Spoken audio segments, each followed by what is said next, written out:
ምንድነው ንገረኝ? አስጨነቀኝ እኮ። እዚህ ጋር ይበቃናል። ምን አትቀልድ እባክህ። ና በለውን አባቢኛን ነው የሚጠብቀው።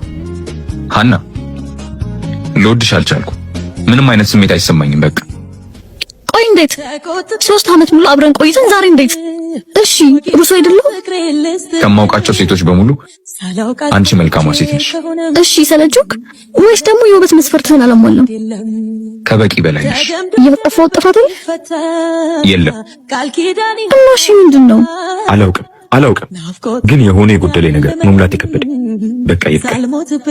በአንቺ ልክ ላፈቅርሽ አልቻልኩም። ከዚህ በላይም አልችልም።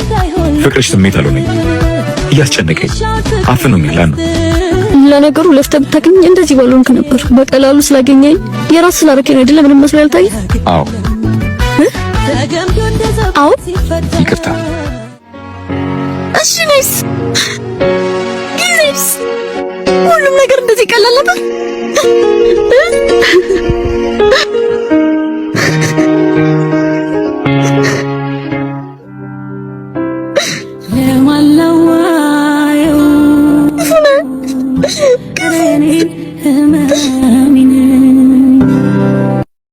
ቪዲዮን ያያችሁትን ይመስል ነበር። ያላችሁን ሐሳብ ኮሜንት ምናምን ኮሜንት ላይ ጻፉልኝ። ደግሞ ዩቲዩባችንን ገብታችሁ ሰብስክራይብ አድርጉ።